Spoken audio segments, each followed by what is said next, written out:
اللہ تعالیٰ جب کسی سے بھلائی کا فیصلہ کرتے ہیں، جب مسکراتے ہیں اللہ، تو پھر دنیا سخت کر دیتے ہیں، پھر مسائل آتے ہیں ہم. دنیا سخت کس کی سب سے زیادہ ہے؟ جو کانفیڈنس میں سب سے لو ہے، اس کے لیے دنیا سب سے سخت ہے. سو اپنے کانفیڈنس کو اپنی کیپیبلٹی پہ رکھنا چھوڑ دیں. یہ فزکس کیمسٹری بایولوجی کو چھوڑیں. اللہ، دیٹس اٹ. صرف اللہ عز و جل.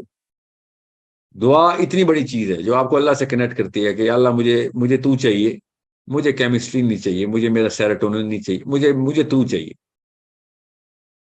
مجھے کسی بھی شخص میں، کوئی بھی انسان کو میں دیکھوں تو میں کمپیئر نہ کروں، کیونکہ مجھے یہ نہیں بننا، مجھے تو چاہیے بس. سب سے پہلے شروع کرتے ہیں اسی حدیث سے جس کی وجہ سے ہم سب اس وقت اکٹھے ہونے کی کوشش کرتے ہیں، کام کرنے کی کوشش کرتے ہیں اور کرتے بھی ہیں کام. مگر پھر اس کے بعد پھر شیطان کا ایک حملہ ہوتا ہے ہمارے اوپر، پھر تھکن آتی ہے، کنفیوژن آتی ہے، اپنے اوپر سے یقین اٹھنا شروع ہو جاتا ہے. اصلی مسئلہ یہ ہے. اور میرا موقف یہ ہے کہ انسان کو اپنے اوپر سے کبھی بھی یقین نہیں اٹھ سکتا. انسان کے اوپر کیپیبلٹی نہیں ہے اپنے اوپر سے یقین اٹھانے کی. اس کو اصل میں اللہ تعالیٰ نے سب سے پہلے اسی بات کو ایڈریس کیا ہے کہ تو اور تیرا یقین اصل میں آپس میں کوہیرنٹ ہو نہ ہو، اس سے فرق نہیں پڑتا. اگر تو اپنے اوپر ہی رہے گا تو رہ جائے گا. تو اپنے اوپر یقین نہ کر، میرے اوپر یقین کر. اللہ تعالیٰ نے شروع دن سے یہ بتایا کہ آپ اللہ پہ یقین کریں. اللہ تعالیٰ نے یہ پورا کا پورا معاملہ خود ہاتھ سے لکھا ہوا ہے. ایک خاص پوائنٹ سے لے کے دوسرے پوائنٹ تک لے کے جانا ہے، جس کو ہم سمجھ سکیں تو سمجھ لیں، نہیں سمجھ آ رہی تو اللہ پہ چھوڑ دیں. اگر ایک بچے کو یہ معاملہ ہو اور اس کو اپنے باپ پہ سے یقین اٹھ جائے تو اس کو ہم بیمار کہتے ہیں. اس کو سائیکالوجسٹ کے پاس لے کے جاتے ہیں، اس کو دوا دارو کی جاتی ہے اس کے ساتھ کہ بھائی کیا ہو گیا، کیوں ٹرسٹ، تمہارا باپ ہے، ماں ہے، انہوں نے تمہارے ساتھ جو کچھ بھی کیا ابھی تک، جتنے پل بڑھ گئے ہو، اس کے بعد تمہارا کس بیس کے اوپر ہے باپ یا ماں پہ یقین اٹھ رہا ہے. اس کو ٹرسٹ ڈیفیسٹ کہتے ہیں، اس کو ڈسنس بولتے ہیں، اس کو ہزاروں بیماریوں کی جڑ ہے. اس کے بعد ڈپریشن شروع ہو جاتی ہے اس کو، بیسکلی وہ سیلف ورتھ لوز کر جاتا ہے، سیلف اسٹیم فریکچر ہو جاتی ہے. یہ معاملہ ہمیں گھر میں سمجھ آ جاتا ہے، مگر ہمیں اللہ کے ساتھ یہ معاملہ سمجھ نہیں آ رہا، اسی لیے قرآن سمجھ نہیں آ رہا. سب سے پہلے اس فلسفے کو سمجھیں کہ اللہ تعالیٰ نے سب سے پہلے قرآن پاک میں اپنی ذات کو اسٹیبلش کروایا ہے کہ آپ لوگ بے شک اپنے اوپر زیرو یقین رکھتے ہوں، کوئی فرق نہیں پڑتا، ایک خاص جرنی سے اوپر جائیں، اپنی شعور کی جرنی، اور آپ کو سمجھ آ جائے گی کہ آپ کے اوپر یقین اتنی ضروری چیز نہیں ہے جتنا آپ کا اللہ کے اوپر یقین. اور جب آپ کو یہ یقین اسٹیبلش ہو جائے گا تو آپ کی اپنی سیلف ورتھ بھی بڑھ جائے گی، سیلف اسٹیم بھی بڑھ جائے گی. یہ بات ہمیں سمجھ نہیں آ رہی. ہمیں اس وجہ سے اللہ اکبر کا مطلب ابھی تک سمجھا نہیں سکا کوئی. سوچیں، سبحان اللہ کا مطلب نہیں سمجھا سکا. اللہ تعالیٰ پہلے دن سے بتا رہے ہیں کہ تم اپنی اوقات میں کچھ بھی نہیں ہو. تمہاری اوقات ہی تب بنتی ہے جب تم میرے ساتھ اٹیچ ہو جاتے ہو. ورنہ کر کے دیکھ لو جو کوئی کر سکتے ہو، دیکھو پھر کیا ہوتا ہے. زیادہ سے زیادہ کیا کرو گے؟ ظلم ہی کرو گے. یہ میں آج بتا رہا ہوں اپنے اوپر رہنے کی. انسان اگر اپنے اوپر رہے تو پھر اپنی جبلت عیاں کر دیتا ہے. اس لیے اس روح کی آواز سننی پڑتی ہے جو اللہ نے اپنی فطرہ میں بنائی، اور اس روح کو اللہ تعالیٰ نے اپنے سے کنیکٹ کروایا کہ میں اپنی جو سگنیچر ہے، اپنی فطرہ پہ پیدا کرتا ہوں تمہیں، اپنی مرضی کی فطرہ پہ. اس کا یہ مطلب ہے میں اپنی مرضی کی فطرہ پہ پیدا کرتا ہوں، اور تمہیں ابھی تک نہیں سمجھا آ رہی، اور نہ ہی میں نے تمہیں سمجھانا ہے کہ روح کیا ہے. نہ اس چھوٹے سے برین میں یہ کیپیبلٹی نہیں کہ اس پلانٹ میں آ کے یہ برین روح کے کانسیپٹ کو کی ایکسپلینیشن کو سمجھ سکے، اس کے بعد اپنی اس لائف کو بھی اس کے ساتھ انٹیگریٹ کر سکے.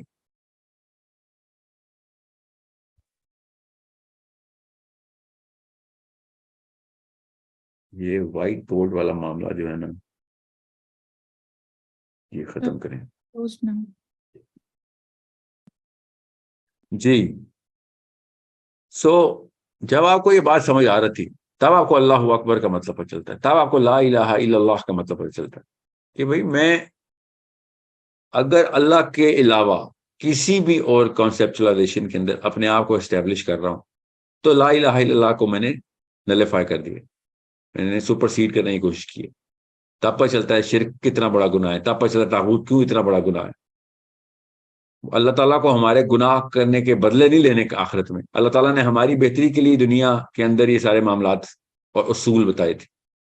یہ ہمیں جنت میں جا کے پتہ چلے گا، آخرت کے دن پتہ چلے گا کہ یہ دنیا کے اندر سارا کا سارا معاملہ میرے لیے کیا ہوا تھا اللہ تعالیٰ نے، اور ہم سمجھ رہے تھے اللہ نے اپنے لیے کیا ہوا ہے، جیسے اللہ کو ہماری توحید کی ضرورت ہے، نعوذ باللہ۔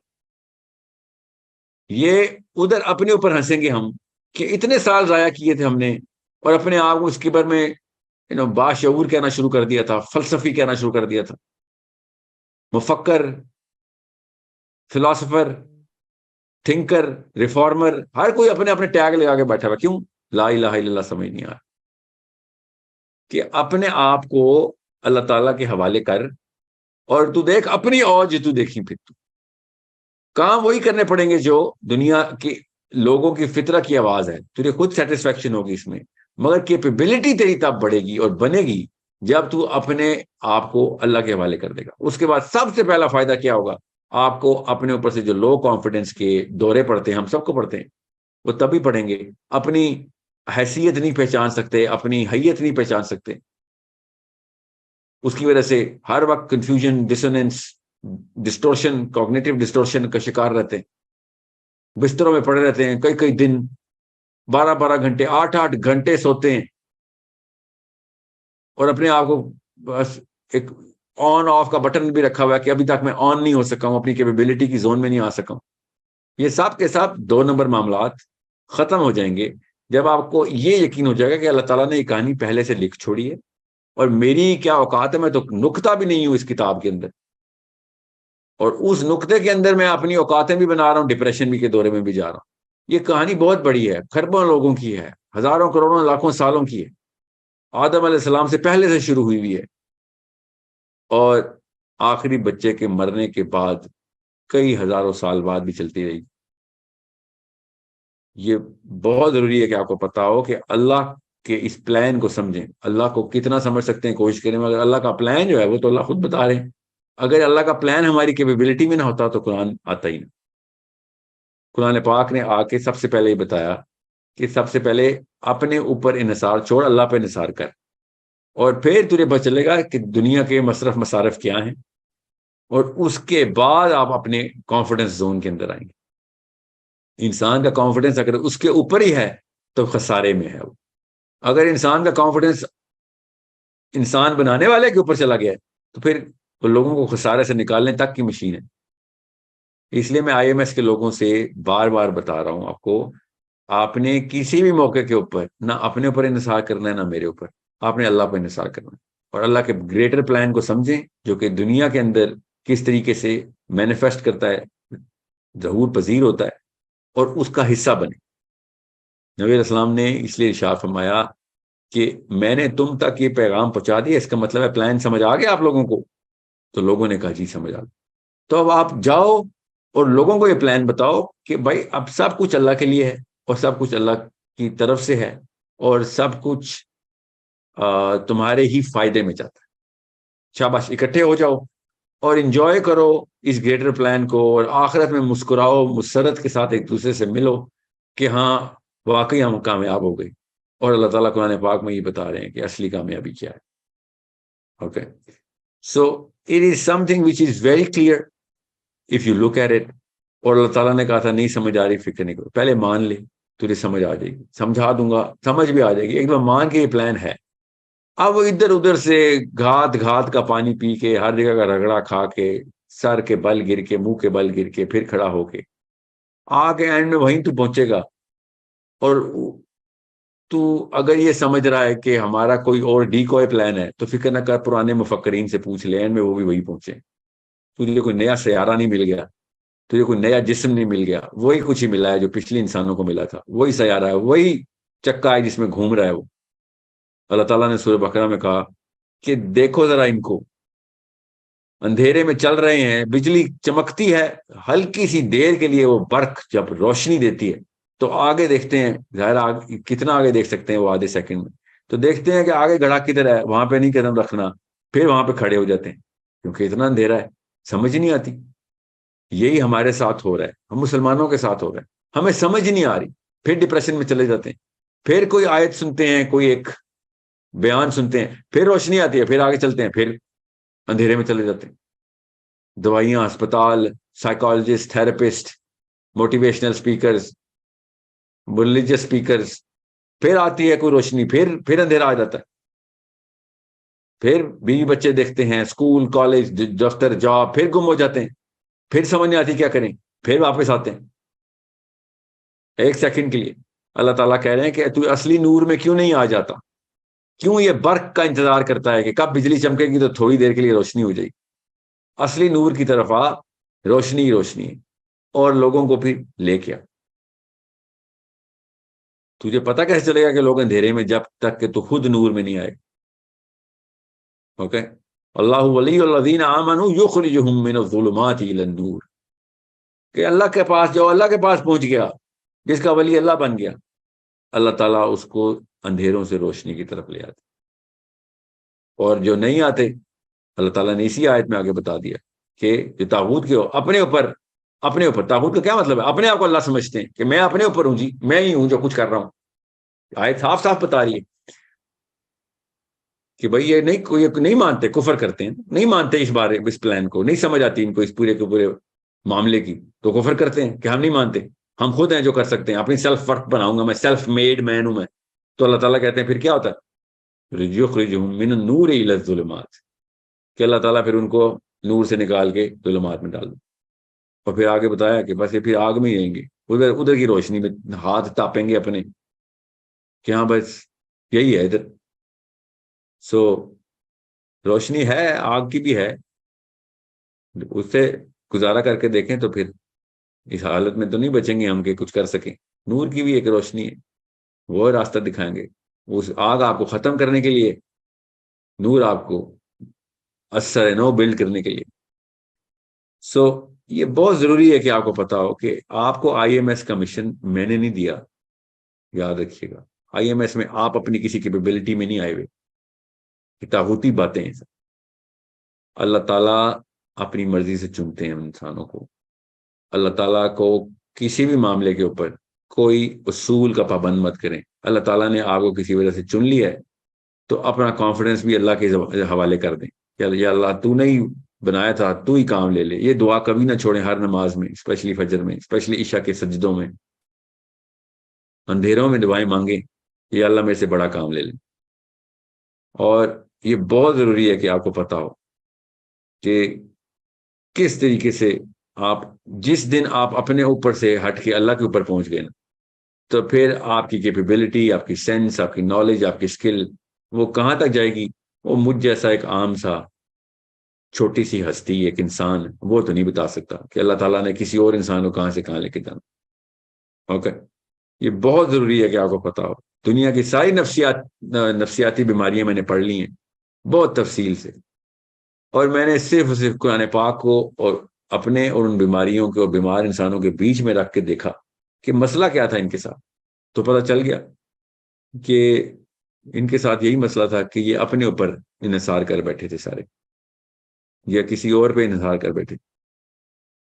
یہ ہے شرک کا نقصان۔ اللہ تعالیٰ نے کہا شرک کو میں نہیں معاف کرنے والا، سب سے بڑا ظلم ہے شرک۔ کیا ظلم ہے؟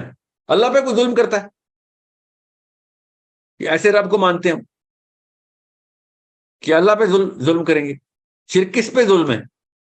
سوچتا ہی نہیں ہے کوئی ہم میں سے۔ شرک ہمارے اوپر ظلم ہے۔ شرک ظلم و عظیم ہے۔ اچھا تو کیا کون مارا؟ شرک سے تو کوئی نہیں اپیرنٹلی کسی کو ڈیمیج ہو رہا۔ جی اللہ تعالیٰ بتائیں تم اپنے آپ کو جس لیول پہ چھوٹا کر رہے ہو شرک کر کے، کیوں؟ کیونکہ انحصار کسی ایسی چیز پہ کر رہے ہو، اپنے سارے کے ساری ورڈز کو اس چیز کے نیچے تابع کر لیا ہے کہ جو کچھ نہیں کر سکتی، جو اصلی ذات ہے وہ تمہیں لے کے جائے گی آگے سے آگے۔ اب یہ بہت ضروری ہے کہ آپ کو پتا ہو کہ میں نے آئی ایم ایس کا سیشن ادھر سے کیوں سٹارٹ کیا، کیونکہ میں آپ کو پھر بتا دوں، جب آپ اللہ کے راستے میں آتے ہیں تو شیطان آپ کے راستے میں آتا۔ جب آپ شیطان کے راستے میں آتے ہیں تو پھر راستے میں کچھ نہیں آتا، پھر ہموار راہ ہے، پھر مزے ہی مزے، پھر سیلف ورتھ بھی اوپر جا رہی ہوتی ہے اپیرنٹلی، پھر سیلف اسٹیم، کانفیڈنس بھی، مزے بھی، کنیکشن بھی بڑھ رہے ہوتے ہیں۔ جب اللہ کے راستے میں آتے ہیں تو پھر تھکن آ رہی ہوتی ہے، کیونکہ شیطان آتا ہے، امتحان آتے ہیں، بورڈم آتا ہے، لیک آف کانفیڈنس آتا ہے، کنفیوژن آتی ہے، سیلف بلیف ٹوٹ رہی ہوتی. یہ سارے واقعات ہر اس انسان کے ساتھ ہونے ضروری ہیں، کیونکہ اللہ تعالیٰ نے یہ بات اصول پہ بتا دی ہے کہ اللہ تعالیٰ جب کسی سے بھلائی کا فیصلہ کرتے ہیں، جب مسکراتے ہیں اللہ، تو پھر دنیا سخت کر دیتے ہیں، پھر مسائل آتے ہیں. ہم دنیا سخت کس کی سب سے زیادہ ہے؟ جو کانفیڈنس میں سب سے لو ہے، اس کے لیے دنیا سب سے سخت ہے. سو اپنے کانفیڈنس کو اپنی کیپیبلٹی پہ رکھنا چھوڑ دیں، یہ فزکس کیمسٹری بایولوجی کو چھوڑیں. اللہ، دیٹس اٹ، صرف اللہ عز و جل. دعا اتنی بڑی چیز ہے جو آپ کو اللہ سے کنیکٹ کرتی ہے کہ اللہ مجھے تو چاہیے، مجھے کیمسٹری نہیں چاہیے، مجھے میرا سیروٹونن نہیں چاہیے، مجھے تو چاہیے. مجھے کسی بھی شخص میں، کوئی بھی انسان کو میں دیکھوں تو میں کمپیئر نہ کروں، کیونکہ مجھے یہ نہیں بننا، مجھے تو چاہیے بس. تب کہیں جا کے آپ کو پتہ چلے گا کہ آپ اپنی سپیڈ 10,000 گنا تیز کر چکے ہیں، آپ کو پتہ نہیں چلے گا. ٹھیک ہے، آپ کی کیپیبلٹی 10,000 گنا بڑھ چکی، آپ کو پتہ نہیں چلے گا. اچانک آپ دیکھیں گے لوگ آپ کے تابع آنا شروع ہوں گے، اور آپ سوچ رہے ہوں گے کہ یہ میرے اندر کیا دیکھ رہے ہیں. آپ کے اندر کچھ بھی نہیں دیکھ رہے، وہ اللہ کا نور ہے جو آپ کے کام کے اندر لوگوں کو لے کے آ رہا ہے. آپ کی کوئی اوقات نہیں ہے. خدا اس غرور میں نہ آ جانا، خدا کا واسطہ ہے، پھر بتا رہا ہوں، اللہ کا واسطہ ہے، اس غرور میں نہ آنا کہ آپ کی کیپیبلٹی کی وجہ سے لوگ آپ کے نیچے آتے. اگر آپ اللہ کے کاموں پہ جا رہے ہیں تو وہ کام کے نور کی وجہ سے آپ کے نیچے آ رہے ہیں. اس کی خوبصورت ترین مثال کیا ہے کہ اگر آپ ہٹ بھی جائیں تو لوگ اسی راستے پہ گامزن رہیں گے، جس راستے کو اللہ تعالیٰ نے آپ کے لیے، اپنے لیے، مطلب میرے اپنے لیے، آپ نے اپنے لیے بہترین سمجھا تھا کہ اللہ کا راستہ. اور دنیا کے کسی اور کام کے اندر آپ یہ والا انسٹرومنٹ اپلائی کریں تو پتہ چلتا ہے کہ جیسے لیڈر گیا موومنٹ بھی گئی. اللہ کے کام میں کبھی بھی ایسا نہیں ہوتا کہ لیڈر گیا تو، بلکہ صحابہ نے کو جب احد کے غزوے میں خبر دشمنان اسلام نے اڑا دی، کیونکہ ان کو تو بھانا چاہیے تھا، انہوں نے دیکھا نبی اسلام پہ حملہ ہو گیا ہے، اور جیسے ہی دیکھا پروفیٹ صلی اللہ علیہ وسلم نظر نہیں آ رہے، سیکنڈ میں خوشیاں منائی اور سب سے پہلے آرڈر کیا کہ یہ بعد میں دیکھنا کہ پروفیٹ صلی اللہ علیہ وسلم کی باڈی کدھر ہے. پہلے تو خبر اڑا دو کہ ہم جیت گئے، محمد شہید ہو گئے، محمد شہید ہو گئے. اس لیول پہ ٹائیڈل ویو چلی کہ صحابہ جو احد کی لڑائی میں شریک تھے، جب ان تک یہ خبر آئی کہ نبی اسلام شہید ہو گئے تو کیا حالت ہوگی آپ سوچیں ذرا. مگر سوچیں، عبداللہ بن حرام تک یہ خبر آئی. عبداللہ بن حرام اپنا کٹا ہوا بازو سمیٹ رہے تھے، بازو کٹ چکا تھا اور اس کو ہاتھ سے لگا رہے تھے، مگر وہ نس تھی جو کٹی نہیں تھی ابھی. تو ایک صحابی نے کہا کہ محمد شہید ہو گئے. تو ان کو اسی سیکنڈ میں عبداللہ بن حرام نے کیا جواب دیا؟ بازو کھیڑ کے رکھ دیا ایسے کر کہ یہ تنگ کر رہا ہے مجھے. اتنی ان کے اندر پاور آ گئی، اور کہتے ہیں کہ اس کا مطلب یہ ہے کہ نبی اسلام کا کام پورا ہو گیا تھا، ورنہ نبی ایسے نہیں شہید ہوتا، اب کام ہمارے ذمہ آ گیا. اب یہ ہے نور کی طاقت، جو اللہ کا نور ہے جو اپنے لیے بندے چن لیتا ہے، اس کے اندر اس کے سائے میں آ جاتے ہیں، اللہ کے سائے میں لوگ.